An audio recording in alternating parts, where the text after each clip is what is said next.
Assalamualaikum warahmatullahi wabarakatuh.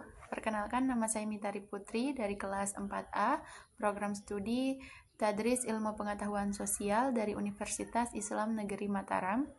Dalam kesempatan kali ini saya akan menjelaskan terkait dengan kegiatan ekonomi.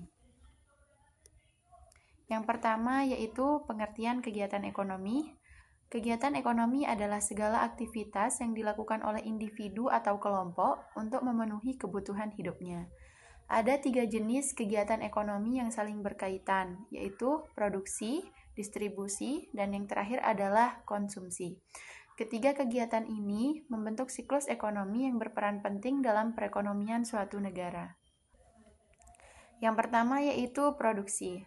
Produksi adalah kegiatan yang menciptakan barang atau jasa untuk menambah nilai guna suatu barang dan jasa untuk memenuhi kebutuhan masyarakat. Tujuan dari kegiatan produksi adalah menghasilkan barang atau jasa yang dapat digunakan oleh konsumen. Faktor-faktor kegiatan produksi antara lain sumber daya alam atau SDA, yaitu semua kekayaan alam yang dapat dimanfaatkan dalam kegiatan produksi, seperti tanah, air, dan mineral.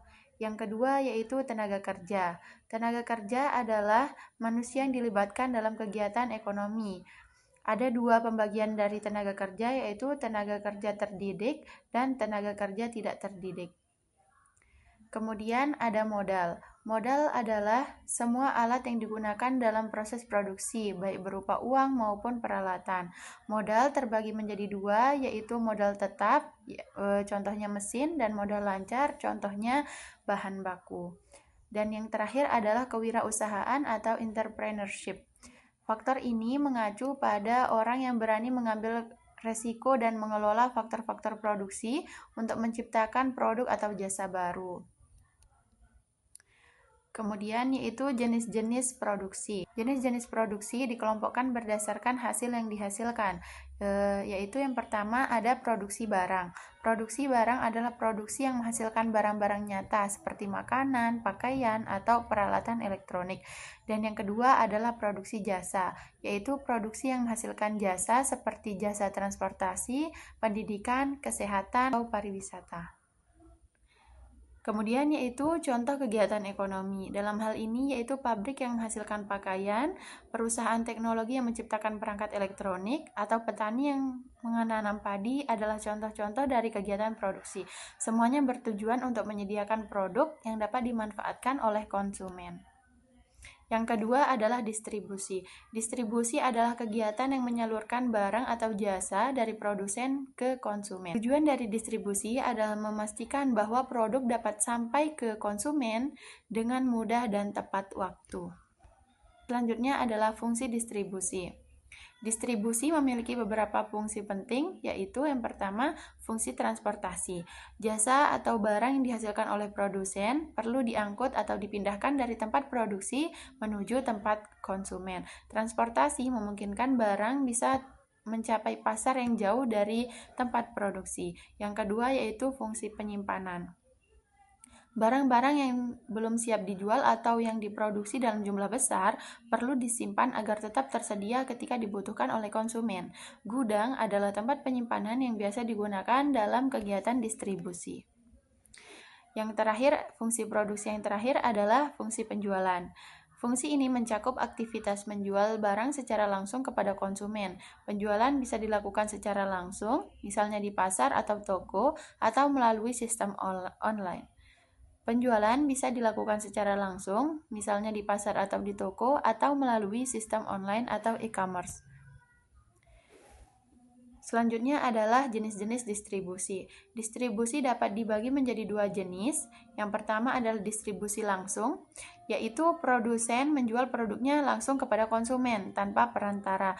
Contohnya adalah penjualan langsung di pabrik atau melalui toko resmi. Dan yang kedua adalah tidak langsung, yaitu produsen menjual produknya melalui perantara seperti grosir, agen, atau pengecer sebelum sampai ke tangan konsumen. Sistem ini membantu distribusi produk secara luas. Contoh kegiatan distribusi adalah perusahaan logistik yang mengantarkan barang dari produsen ke konsumen atau agen penjualan yang memasarkan produk ke berbagai daerah adalah contoh dari kegiatan distribusi ini. Kegiatan ekonomi yang terakhir adalah kegiatan konsumsi.